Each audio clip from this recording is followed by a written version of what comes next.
Loué soit Jésus-Christ et avant avec Marie.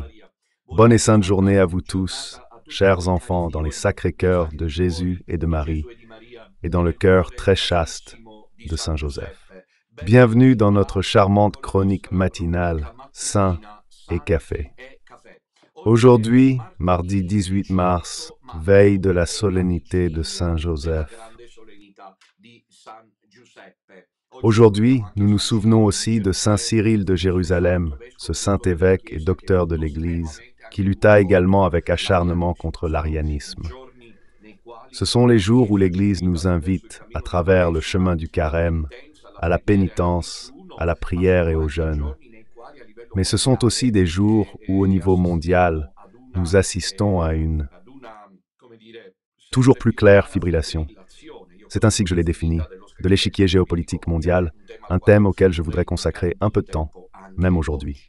Alors hier soir, il y a eu la catéchèse de la confrérie du Très Saint Rosaire, qui est cependant actuellement ouverte à tous. Vous la trouvez disponible sur la playlist de Radio Domina Nostra.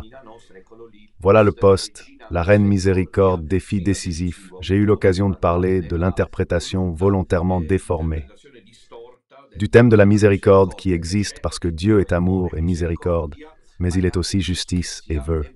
Et il exige de notre part la conversion et le repentir de nos péchés. Ne l'oublions jamais, chers enfants, ne l'oublions jamais. La foi et le salut ne sont pas à bas prix. S'il est vrai que le Fils de Dieu est monté sur la croix pour nous racheter.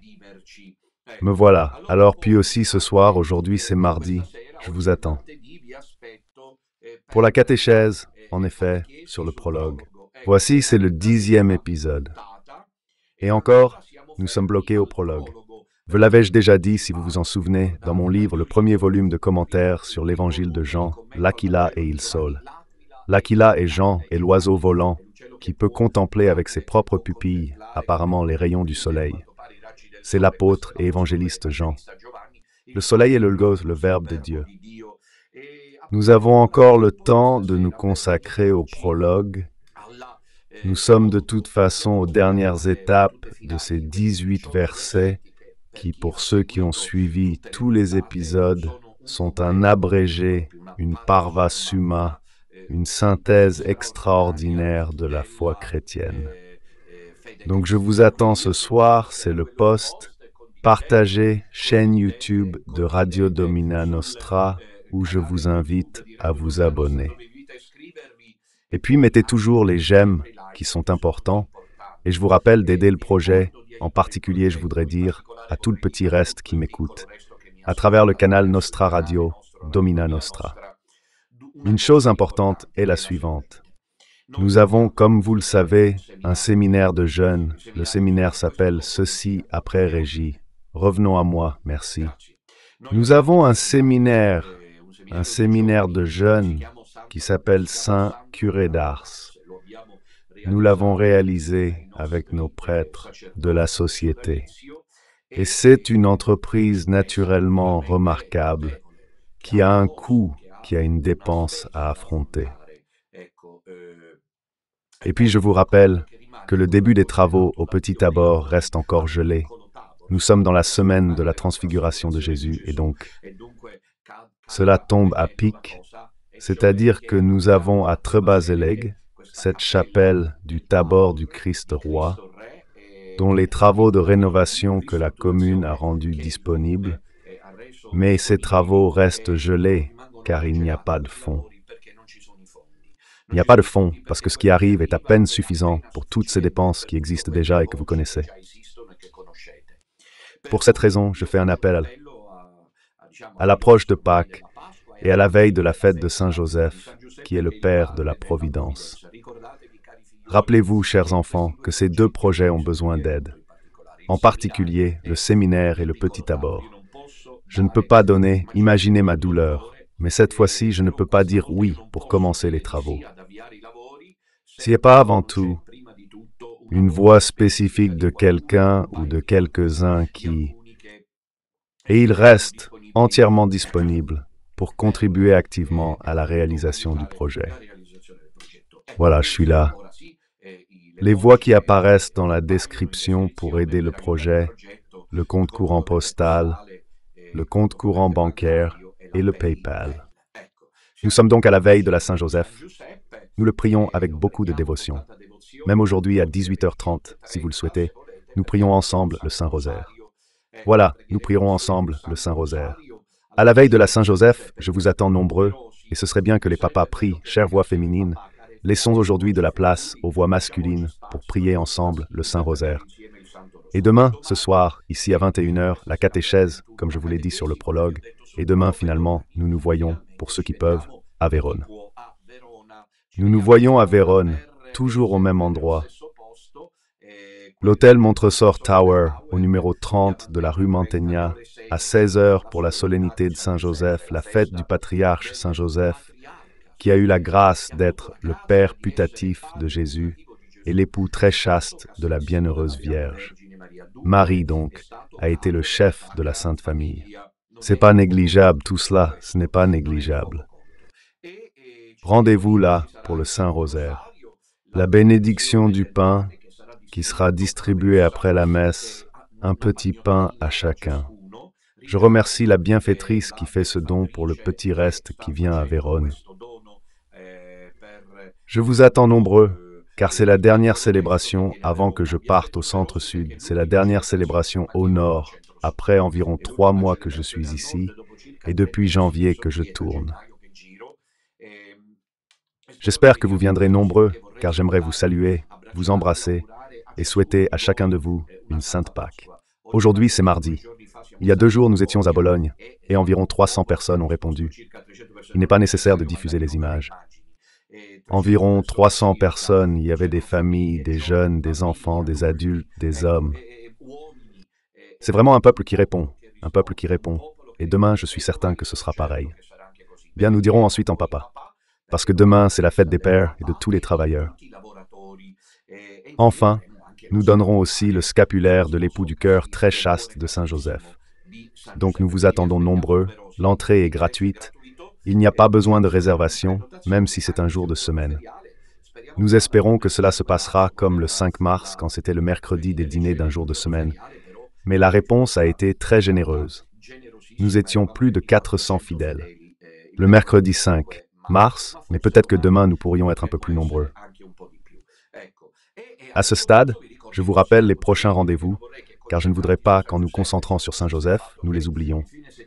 Le fait est que le week-end comporte 2 rendez-vous très importants. Samedi prochain, 22 mars, nous serons à Osimo, dans la province d'Ancône. Nous retournons enfin dans les marches. C'est la première étape pour descendre vers le centre-sud, en quittant le nord. Nous quittons le royaume lombard, la République de Saint-Marc. Nous quittons les Savoies, les Lombards, les Émiliens et les Romagnols, et nous descendons vers le centre-sud. Donc samedi 22 mars, comme vous le voyez, nous sommes au Rente Osimo, via Deitili Osimo, Ancona à 16h. Nous attendons le petit reste des marches que nous n'avons pas rencontrées depuis longtemps. Et dimanche 23, l'indomanie, dimanche prochain, 3e dimanche de Carême, nous serons en Toscane, précisément à Lucques, au Grand Hôtel Guinigi, via Romana. 1247 à Lucques pour le petit reste de la Toscane. Ce sont des jours de grâce et naturellement ces étapes. À Ancône, samedi. À Lucques, dimanche. Et puis le 25 mars, solennité de l'Annonciation, avec la bénédiction des femmes enceintes à Terni. Samedi 29 mars à Teramo. Dimanche 30 mars à Naples. Samedi 5 avril à Bari. Et dimanche 6 avril à la Médiaterme. Ce sont aussi des occasions pour vous saluer et vous adresser mes vœux de Sainte Pâque, de la résurrection de Jésus.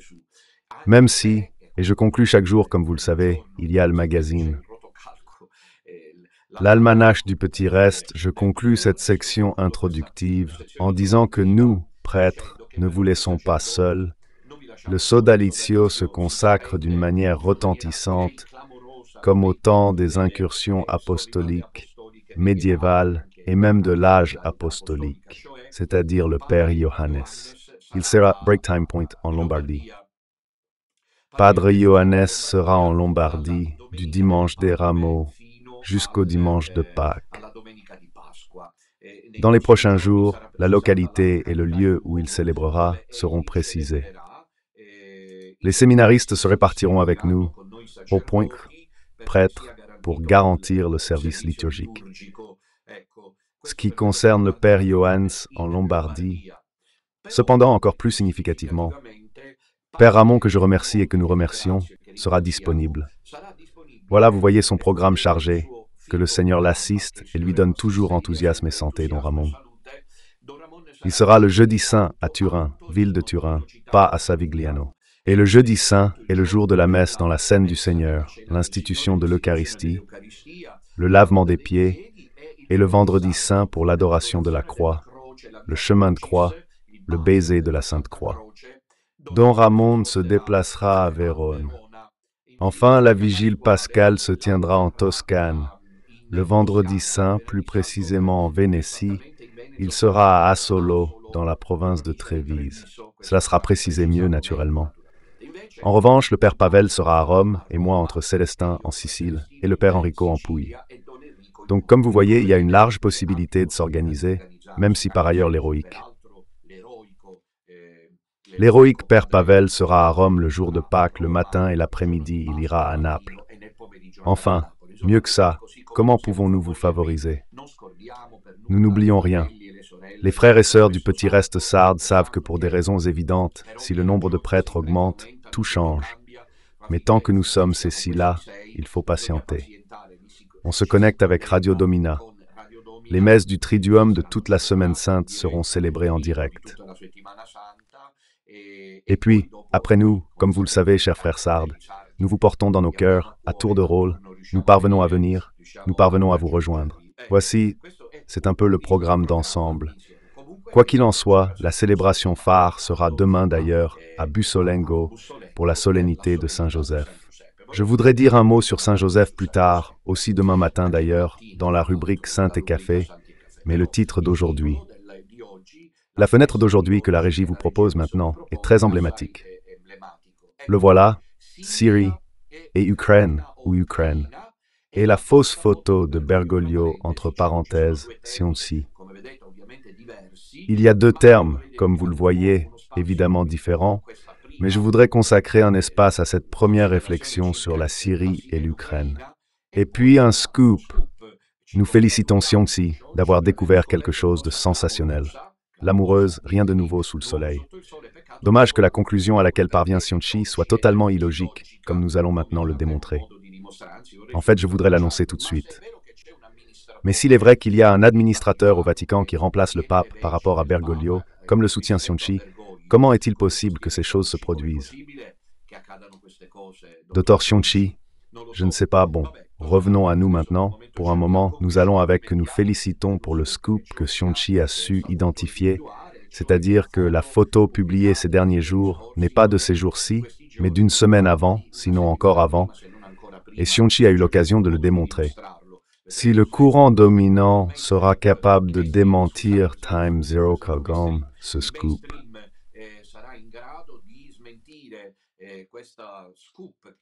On comprend que Sionci, évidemment, nous révélait aussi par le passé, quand nous collaborions, qu'il est entouré de personnes qui l'aident, qui en ce sens collaborent avec lui. Moi, par contre, en ce qui me concerne, par exemple, je prépare tout moi-même. Je n'ai aucune collaboration de ce point de vue des informations. Évidemment, ceux qui l'ont aidé s'y est parvenu, vraiment. Il a fait un travail précieux pour démontrer une fois de plus que celle-là, justement, est la fausse Église. Parce que le docteur Sionci, je vous le dis en tant que théologien et ami, là où il y a le mensonge, comme vous l'avez souligné, il y a le diable. Là où il y a mensonge, il y a diable. Revenons à nous. Commençons plutôt par examiner la toute première question, à savoir la situation en Syrie et en Ukraine, alors que nous traversons ces jours difficiles. D'ailleurs, ces dernières semaines, dans le silence total et retentissant des médias mondiaux, se déroule en Syrie un véritable et tragique massacre du peuple syrien. Nous avons de plus en plus de nouvelles qui filtrent par des canaux d'information non officiels, ceux, pour être clair, qui ne correspondent pas au courant dominant, auquel manifestement il n'intéresse absolument pas de s'intéresser à la Syrie. Nous avons appris, une fois de plus en ce temps de carême, quelque chose de dramatique, à savoir que les forces néo-gouvernementales qui ont remplacé le régime d'Assad sont en train de perpétrer dans certaines régions et certaines villes, comme Alep en Syrie, des massacres de masse véritables et propres. Véritables massacres de masse où les réalités chrétiennes sont particulièrement visées. Et l'autre réalité de cette famille religieuse sectaire dont je vous parlais l'autre fois. Les nouvelles qui parviennent, que j'ai essayé de recueillir à travers des canaux informatifs non officiels, révèlent une véritable avancée des troupes néo-gouvernementales d'origine islamo-terroriste qui massacrent les chrétiens dans les villages où résident encore les chrétiens qui n'ont pas voulu partir. Ils n'ont pas voulu partir parce qu'avec Assad, naturellement, le mainstream a fait passer, ici encore une fois, de plus en plus, nous sommes en présence de quelle narration officielle que les gens avalent. Assad a été présenté pendant des années comme le dernier dictateur. Peccato, ils ignorent ce que nous avons ici. Maintenant, Assad est terminé et Poutine est le nouveau dictateur. Mais je reviendrai sur ce point. Ce que je voudrais dire, c'est pourquoi le courant dominant, parlons de l'Europe et parlons de l'Italie, depuis quelques années, ne cesse de nous parler chaque jour du siège russe en Ukraine. Et pourtant, ce même courant dominant reste complètement silencieux sur la Syrie. Quelqu'un sait-il répondre à cette question?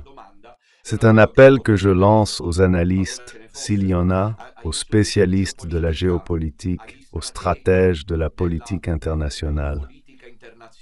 Pourquoi? Depuis quelques années, nous devons toujours supporter le récit d'une Ukraine humiliée, agressée. C'est ce qu'a dit le président de la République italienne à la manière de Hitler, qui a envahi l'Ukraine. La population est exterminée, mais on ne dit jamais, par exemple, et les données sont là, premièrement, que avant même que la Russie n'envahisse l'Ukraine, car il s'agit d'un véritable acte d'invasion, nous avons assisté ces dernières années à la révolution ukrainienne de février 2014, qui a conduit à la fuite et à la destitution du président ukrainien Viktor Yanukovych. Et puis en Crimée, ça a commencé. Protestations pro-russes réprimées dans le sang par le régime, par le gouvernement ukrainien, qui entre-temps a trouvé en le belliciste Vladimir Zelensky, qui veut à tout prix poursuivre la guerre, sauf maintenant voir que Trump veut mettre la paix entre les deux. Mais nous savons des nouvelles qui circulaient sur Internet et que personne n'a montrées, à savoir que Trump, le peuple pro-russe ukrainien, est persécuté d'une manière qu'il vaut mieux ne pas raconter. Mettant le feu à Zelensky, celui qui met le feu aux églises pro-russes en Ukraine. Cependant, au-delà de cela, car ensuite chacun peut se faire l'idée qu'il veut, pourquoi Poutine décide-t-il de conquérir l'Ukraine? Quels sont les torts et quelles sont les raisons? Bien sûr, Poutine a vraiment envahi l'Ukraine. C'est un acte qui, évidemment, d'un point de vue moral, mes chers enfants, personne ne peut jamais vraiment approuver. Évidemment, il n'est pas possible d'approuver l'invasion d'un territoire qui n'est pas le sien. Nous sommes tous d'accord. Cependant, il ne faut pas avoir deux poids et deux mesures. L'Ukraine est une immense nation qui borde la Russie, et il y a ces territoires entre la Russie et l'Ukraine, pro-russes. Jusqu'avant l'invasion russe, ils étaient sur le point de devenir des avant-postes de l'OTAN. Même Bergoglio a dit que le chien allait aboyer aux portes de la Russie de Poutine. L'a dit Bergoglio, qui pourtant n'a jamais été vraiment pro-russe. Cependant, il a dit dans ce cas-là quelque chose d'intéressant, à savoir que l'Ukraine, dans les régions du Donbass, dans les républiques populaires de Donetsk et de Lugansk, se sont déclarées indépendantes. Par rapport au gouvernement ukrainien en mai, voyons un peu de, il me semble, 2014. Écho en mai 2014, c'est ces républiques de Donetsk et Lugansk. Avec les forces sécessionnistes, elles se sont déclarées républiques autonomes par rapport à l'Ukraine. Là-bas, on parle russe, tu comprends? En somme, je veux dire, je ne sais pas. C'est comme si la Slovénie, à un certain moment, comment dire, la Slovénie envahissait l'Italie, tu vois. C'est-à-dire, je ne sais pas, bon, enfin, chers enfants, je ne voudrais pas, parce qu'ensuite, naturellement, le 5 septembre 2014, ces choses doivent être connues, les présidents de Russie et d'Ukraine, en présence des représentants des deux républiques populaires, se sont rencontrés à Minsk et ont signé un protocole pour établir un cessez-le-feu, mais violé plusieurs fois. Donc pourquoi, quand en février 2022, la Russie envahit l'Ukraine? Y a-t-il quelqu'un qui prête à raconter les antécédents? Y a-t-il quelqu'un qui prêt à dire qui est Zelensky? Y a-t-il quelqu'un prêt à dire voici ou ceci? Je souligne l'intervention courageuse, par exemple, d'un net de ceux qui veulent ouvrir un débat dans lequel on comprend quelle est vraiment la véritable intention de Poutine, de la Russie d'une part, et quelle est celle de Zelensky, du parti pro-gouvernemental ukrainien. Quelles sont les réelles intentions avant d'arriver à la paix? Et voilà, et ça c'est l'Ukraine. Moi qui ne suis ni pro-ukrainien ni pro-russe naturellement. Personnellement, je suis libre d'exprimer ce que je pense, mais je voudrais vous dire pourquoi on parle de l'Ukraine depuis 2 ans. Chaque jour, il ne se passe pas un jour sans qu'on nous raconte ce qui se passe en Ukraine. Et en Syrie, par contre, rien. Un pourrait dire, on parle beaucoup aussi de la Palestine, de la bande de Gaza, et pourquoi pas de la Syrie? Il est en mesure de répondre à cette question. Aujourd'hui, je m'exprime en tant que guide du petit reste, qui est une réalité importante, quoi qu'en disent nos adversaires, qui font toujours semblant que nous n'existons pas, sauf quand ils doivent nous attaquer avec diffamation. Je m'exprime au nom du petit reste catholique. Solidarité et proximité avec le peuple syrien, avec la Syrie, dont on ne parle pas. Et ce n'est pas que nous assistons à des bombardements ciblés comme le font les troupes russes, parce que là nous sommes en présence, évidemment.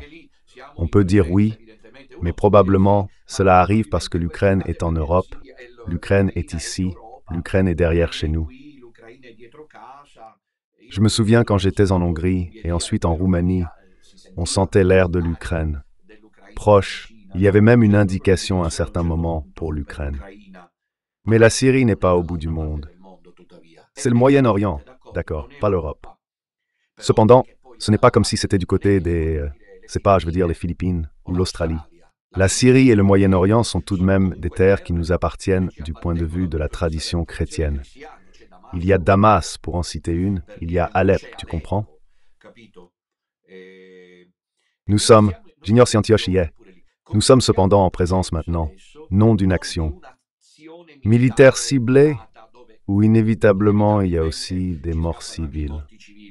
Nous sommes en présence d'une action militaire hors de tout contrôle, menée par des milices néo-gouvernementales d'origine islamique et terroriste, c'est-à-dire au nom d'Allah.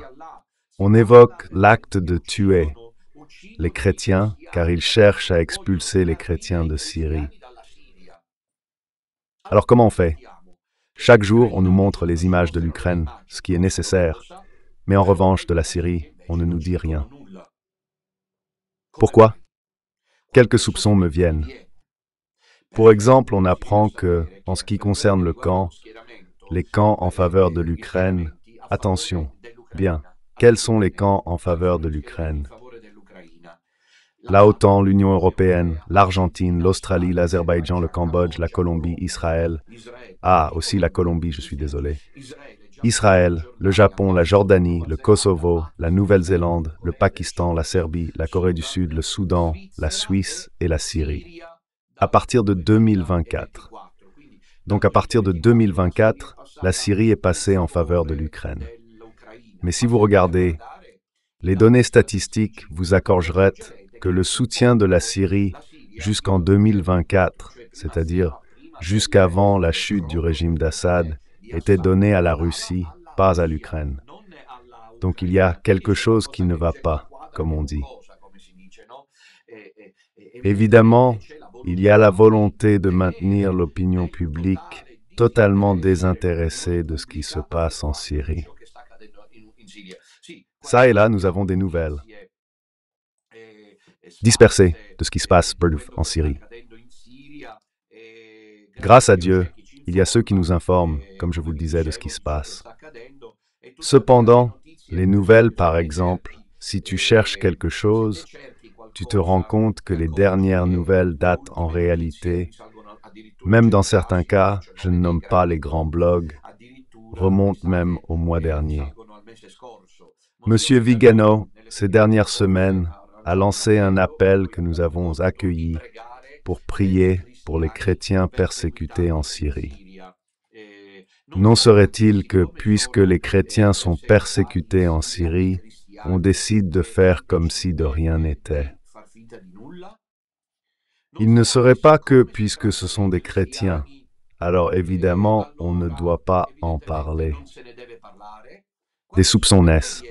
Si l'on se souvient de ce qu'a dit le général Vanacci, que beaucoup en Italie ne respectent pas, mais Vanacci a le mérite de parler. Appeler un chat, comme il semble que cela se passe désormais à l'échelle planétaire, une nouvelle version politique s'impose de plus en plus clairement, non plus celle du langage politique, diplomatique, à la Andreotti, où l'on cherche toujours, comme cela se passe aussi dans l'Église, à tirer, à maintenir tout en place. Mais appeler un chat, comme par exemple Trump le fait, et comme il l'a fait depuis des années maintenant, Poutine. Il me semble que Vanacci a dit des choses intéressantes. Il est allé au Parlement européen, et pour le dire tout de suite, il a dit à la von der Leyen qu'elle s'inquiète d'armer l'Europe contre la Russie, oubliant qu'en France, les musulmans, ou ceux qui pour eux détruisent les églises, mettent le feu aux églises. Pourquoi n'en parle-t-on pas? Est-ce un ressentiment antichrétien? Non sera-t-il que ces lobbies sont vraiment satanistes et veulent détruire l'identité chrétienne? Et n'est-ce pas que ceux qui suivent le drapeau ukrainien risquent, sans s'en rendre compte, de soutenir finalement cette version antichrétienne? Il y a l'antisémitisme et malheur à celui qui y touche. 27 janvier, journée de la mémoire, et c'est juste, la Shoah et les camps de concentration, gare à toucher les Juifs. Les chrétiens, en revanche, en Syrie, peuvent être crucifiés en enfants aux portes de leur maison, tandis qu'on égorge leurs parents et qu'on leur montre les têtes coupées. Et personne ne fait rien. En Europe, on se préoccupe de prévenir l'avancée russe. La Russie n'a jamais dit qu'elle voulait conquérir l'Europe, quoi qu'il en soit, et pendant ce temps, on garde le silence sur le fait que, je pense que vous le savez, je l'ai vu de mes propres yeux, en France et en Espagne, le ressentiment antichrétien est retentissant. À Frère Célestin, avec ses pieds nus, ils ne l'ont pas laissé entrer dans les églises, tu comprends? À la Sagrada Familia de Barcelone et à la cathédrale de Séville, si je ne me trompe pas. Les symboles chrétiens disparaissent, mais en revanche, tu vois partout des mosquées se construire avec des dômes en or. Compris? Partout, il y a nos frères et amis musulmans, avec les burqas et les vêtements religieux, surtout le vendredi. Va dans une ville comme Montpellier et tu as l'impression d'être à la Mecque. Compris? Puis si les frères apparaissent, avec la robe de bure ou nos petites sœurs avec le voile qui m'accompagne à Montpellier, les gens les regardent comme s'ils sortaient d'un musée. La population française, les gens en France, où les églises chrétiennes ne sont pas... Il est nécessaire de se souvenir de Notre-Dame de Paris. Elles sont détruites, incendiées, mais de cela, évidemment, personne ne s'en occupe. Donc, quand nous parlons de la Syrie et de l'Ukraine, sans le vouloir, nous faisons probablement référence de manière inconsciente à deux paradigmes. Le premier est le paradigme de la volonté radicale et de la décision totale de censurer l'extermination et la persécution contre l'identité chrétienne. La seconde, celle de l'Ukraine en revanche, est l'image de la nation martyre, de la nation persécutée, de la nation envahie, qui doit être protégée à tout prix. Double standard. Mais écoutons Vanacci, dont l'intervention brève fait réfléchir l'Europarlement. Environ 1 minute et demie.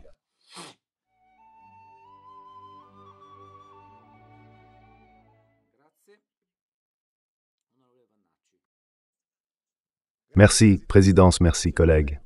Madame von der Leyen, où? Monseigneur Nostra, cache pas derrière vous, Madame von der Leyen. La raison pour laquelle Madame von der Leyen a peur de ce Parlement et invoque l'article 122, l'état d'urgence, pour contourner la seule institution européenne élue par le peuple et pour endetter nous et nos enfants. Pour 850, des milliards d'euros à dépenser en armes. Et pourtant, les chars russes ne sont pas à Varsovie, ni à Budapest, ni à Prague. Et Paris ne brûle pas sous une grêle de tirs. Ce qui brûle en France, ce sont les églises chrétiennes. Ce sont les véritables urgences, Madame von der Leyen. Les familles européennes qui n'arrivent pas à joindre les deux bouts et qui n'ont pas l'argent pour payer les factures de gaz, que les politiques désastreuses de votre commission ont fait grimper de manière exponentielle. Les véritables urgences sont l'autarcie et la dictature et la suspension de la démocratie, comme cela s'est produit il y a quelques jours en Roumanie, que les technocrates de Bruxelles soutiennent et appuient. Les véritables urgences sont les attentats et la criminalité, ainsi que les actes de criminalité que presque quotidiennement les immigrés illégaux accomplissent aux frais et au détriment des citoyens européens dans les nations européennes. Ce sont les vraies urgences, Madame von der Leyen. Ne pas avoir peur de voir un soldat russe avec une chapka sur la tête aux portes de la maison. Et qu'il vienne au Parlement et n'ait pas peur, car ici il ne l'attend pas. Un peloton de Cosaques avec des sabres, mais les représentants du peuple européen qui veulent dire leurs mots sur leur avenir. Ecco, je voudrais immédiatement souligner, mes chers enfants, nous devons tout affronter avec la couronne du rosaire en main, naturellement. Le rosaire, pour nous, est ce qui résout tout. C'est la force de la prière. C'est la force de la foi qui change l'histoire. Le rosaire est vraiment capable d'orienter l'histoire personnelle et mondiale. Il n'y a aucun doute là-dessus. Pour cela, nous insistons beaucoup en ce moment sur la consécration de la Russie. Non parce que nous voudrions passer pour ceux qui un jour étaient du côté de la Russie, mais pourquoi? La Vierge l'a demandé. Cependant, je voudrais dire que les déclarations de Van Naxi, à la lumière précisément de l'antécédent que je cite, c'est-à-dire d'un silence retentissant face à l'extermination du peuple chrétien syrien, du fait que l'on ne parle pas de la Syrie, n'apparaissent pas comme des paroles idéologiques. Quand quelqu'un vient d'ailleurs avec ce courage, cette clarté, cette parésia, avec des données à l'appui, il faut l'écouter. Il faut l'écouter. C'est-à-dire, Van Naxi, qui est allé au Parlement européen, a dit quelque chose de raisonnable. Elle a dit à von der Leyen qu'elle nous arme avec 850 milliards d'euros prélevés sur les contribuables européens pour prévenir l'attaque russe. Comment se fait-il que chez nous, des églises brûlent et des immigrés clandestins, livrés à eux-mêmes, posent de gros problèmes? L'intégration est inexistante et la criminalité s'accroît. Évidemment, il y a la volonté de poursuivre de la part des puissances globalistes, un peu comme ce qui s'est passé avec l'Église, une narration fausse. Bergoglio est le pape François est le pape de la miséricorde. Il n'y a jamais eu de pape comme lui. Avec le pape, l'Église a changé. Ceci est toute une narration fausse, car la véritable narration est celle, par exemple, de Don Minutella. C'est-à-dire que ce n'est pas le pape qui... Il est placé là pour le compte des puissances mondiales. Il a été élu par la mafia de San Gallo, Benoît. S'il disait il n'a pas démissionné, et qu'est-il devenu? Minutella, qu'est-il devenu? Criminalisé, désigné comme séquestreur de femmes qui fait de l'argent, etc. Je ne voudrais pas que cette même initiative diffamatoire soit appliquée à ceux qui osent offrir une lecture différente de ce qui se passe au niveau géopolitique en Ukraine, entre l'Ukraine et la Russie, pour laquelle nous devons nous soumettre et accepter de la part de la von der Leyen et du Parlement européen que nous devons nous défendre de la Russie. Et que Zelensky, au contraire, est fiable. Poutine est l'ennemi, Zelensky est fiable. Tout cela nous fait réfléchir. Le temps presse, j'ai tiré quelques conclusions, mais j'aurais voulu vous en dire plus. Mais aujourd'hui, nous prions beaucoup. Nous prions beaucoup pour la Russie, non pas en faveur de la Russie, mais pour la Russie. Cela signifie pour que le troisième secret de Fatima soit réalisé, et pour parvenir à la consécration urgente de la Russie. Aujourd'hui, veille de Saint-Joseph, j'invite le petit reste au rosaire de cet après-midi. À 18h30, priez le Saint-Rosaire pour le peuple syrien. Assad semble être en exil en Russie, mais je devais vérifier, je n'ai pas eu le temps, il devrait s'y trouver. Et pendant ce temps-là, là-bas, se trouvent également les forces break time militaires proches. À Galatie, Al-Qaïda poursuit tandis que nous en parlons la terreur des pauvres chrétiens, nos frères martyrs, qui sont pris pour cible dans le silence général. Un merci encore toujours plus profond. Peut-être qu'il parviendra à Monseigneur Carlo Maria Vigano, qui a également eu ce mérite de soulever cette question sinon inconnue, à savoir qu'en Syrie, il y a un massacre. On parle chaque jour de l'Ukraine. Les mêmes qui parlent de l'Ukraine décident presque de se taire complètement sur la Syrie. Maintenant, il y a l'autre partie dont je vous avais parlé un peu rapidement, parce que le temps est un tyran, qui concerne, comme vous le voyez par la fenêtre, la fausse photo de Bergoglio, entre parenthèses, Andreotti Cionci. Hier matin, nous avons consacré notre fenêtre de saint et café, comme vous le savez, à la photo apparue. Je crois que c'est dimanche de Bergoglio, pris de dos, dans la chapelle de l'hôpital Gemelli, avec la blouse et l'étole violette. Et nous avons fait une série de considérations en marge de cette photo. Mais hier, il y a eu cette intervention retentissante du docteur Cionci, envers lequel nous exprimons nos félicitations. Parce que lui et son équipe, qu'il dispose en effet d'une équipe, apparemment, qui continue à collaborer étroitement avec lui, ont pu démontrer que cette photo n'est pas celle d'il y a 2 jours, mais remonterait, en fait, elle remonte assurément, car il l'a réellement prouvé. Cionci, Brim, remonte, rien de moins que apparemment 1 semaine avant. Ben lui, Cionci démontre en détail la vérité de cette chose, ici. Si elle n'arrive pas, aucune démentie, parce qu'à ce stade, la salle de presse du Vatican et surtout Vatican News, que Cionci vise justement en disant « vous êtes des menteurs », il leur dit exactement cela, « vous êtes des menteurs ». La photo ne date pas de 2 jours, mais remonte à quelque temps auparavant. La Vatican News, la presse vaticane, ont au contraire Break Time 0. fait passer cette photo comme datant de 2 jours auparavant. Mensonge, fausseté, mensonge. Maintenant, ne nous étonnons pas de cela. Cas échéant, c'est une confirmation supplémentaire du fait que là règne l'Église de Satan, parce que où se trouve le mensonge? Pendant ces années, nous avons vu de tout, comme jamais auparavant. Là où il y a le mensonge, l'Église enseigne qu'il y a le diable. Jésus appelle en vérité Satan le père du mensonge. Pas besoin d'en rajouter. Jésus appelle Satan le père du mensonge. Nous soutenons depuis des années que celle que Bergoglio dirige n'est pas l'Église catholique, gouvernée par un faux pape. Cette option portera père faire, et qui le suit et le compris le docteur Cionci. Comme vous verrez, juste une question de temps à un cul-de-sac. Je l'ai dit depuis le début, une impasse à se cogner la tête contre le mur, parce qu'ils s'attendent à un pape doux qui résolve les choses. Maintenant, tandis que nous félicitons le docteur Cionci, nous restons interdits par les conclusions auxquelles il parvient. Le même docteur Cionci, c'est-à-dire le docteur Cionci dit « Ici, nous sommes en présence ». La conclusion de son reportage est que la photo ne date pas de 2 jours, 2-3 jours. En réalité, la photo a été prise quelques jours auparavant. Donc, par ailleurs, il est également démenti que la voix ne serait même pas celle de Bergoglio. Le 6 mars, quoi qu'il en soit, ce que je voudrais dire, c'est ceci.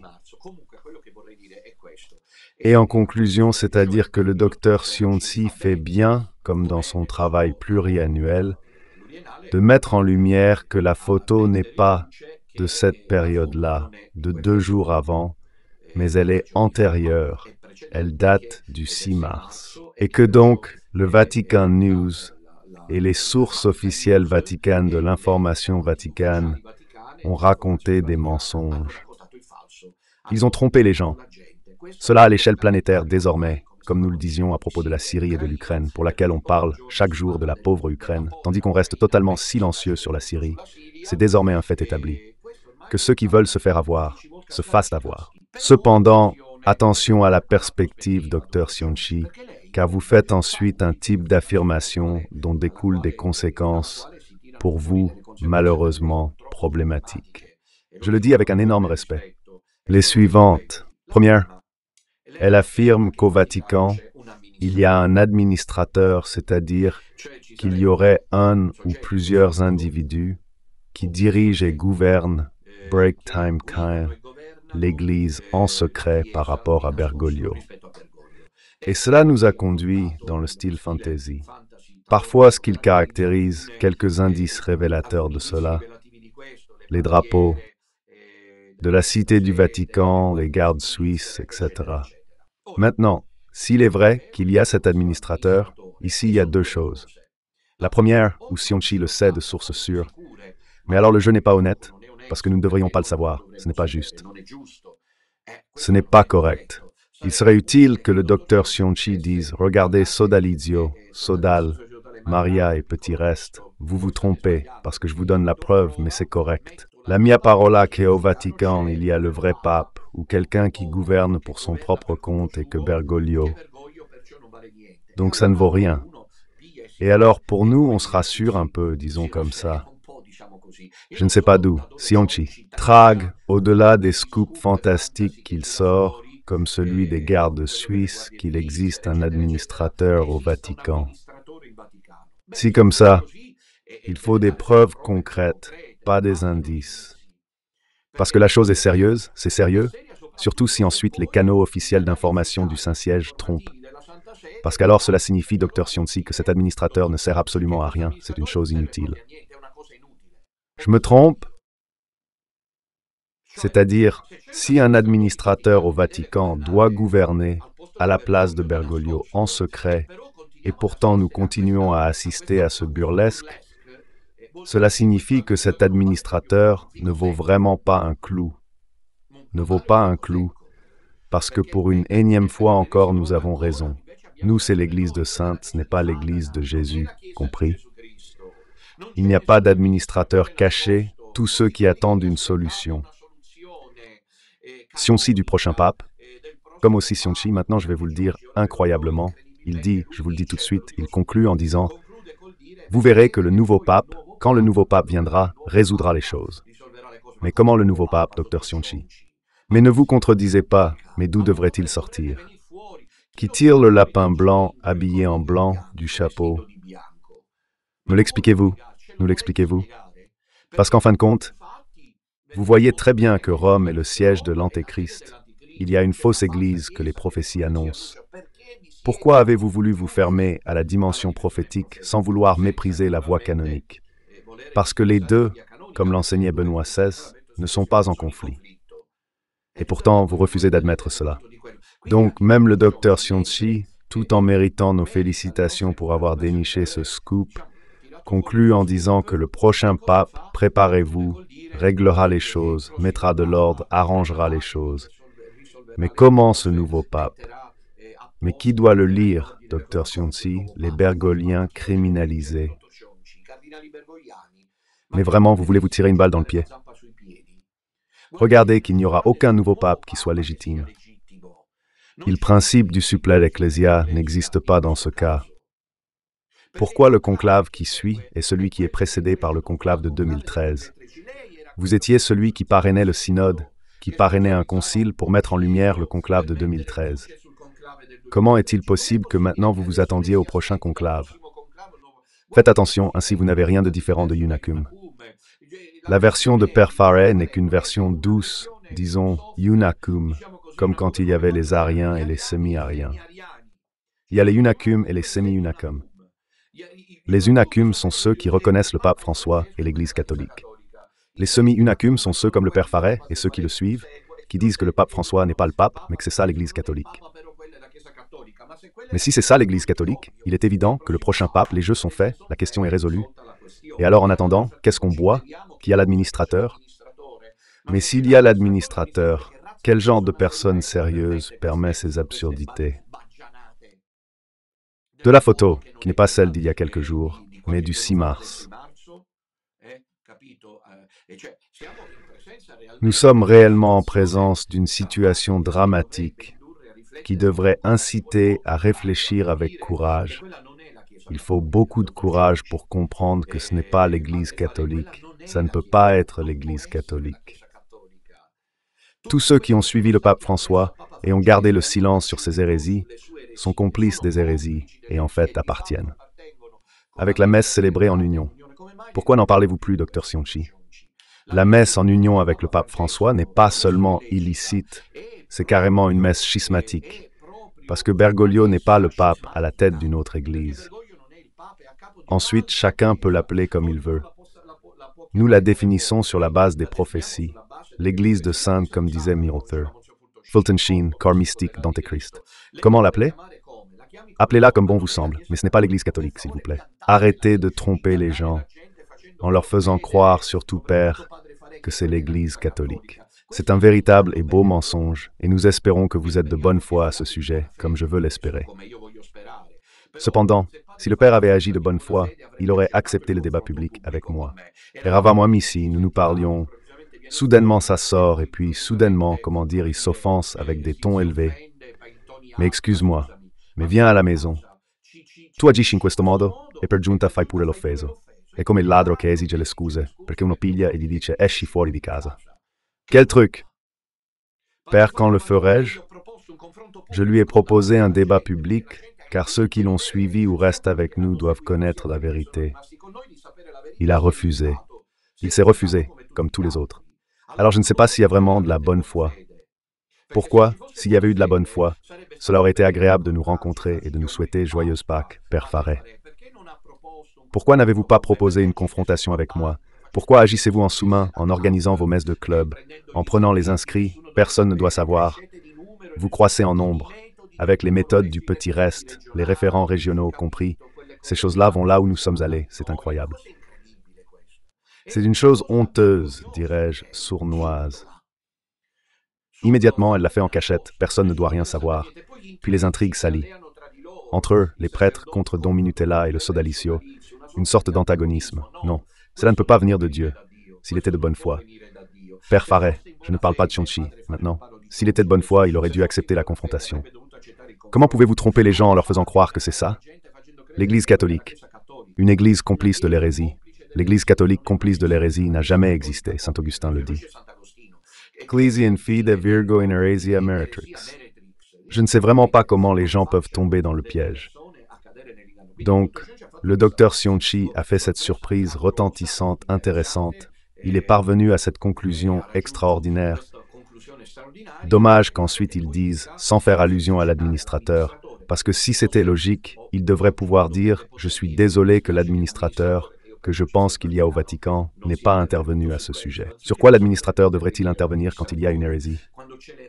Dr Sionchi, l'Église n'est pas le Parlement, ce n'est pas le palais Chigi. Voulez-vous vous faire une raison? Un administrateur qui se tait sur l'hérésie de Bergoglio, un administrateur comme vous le supposez, qui reste silencieux. Puis quand l'Évangile a été changé, il n'a pas une vision d'Église, il a une vision politique et n'intervient que lorsqu'il le peut. Mais vous plaisantez? Tous devaient se soulever, de l'administrateur à tous les autres, les copropriétaires. OK? Je ne sais pas si j'ai été clair. Bien, chers amis, c'était un peu le tableau de la situation à la veille de la fête de la Saint-Joseph. Cet après-midi, je vous attends à 18h30 pour la prière du Saint-Rosaire pour le peuple syrien. Prions pour nos frères chrétiens qui sont en Syrie.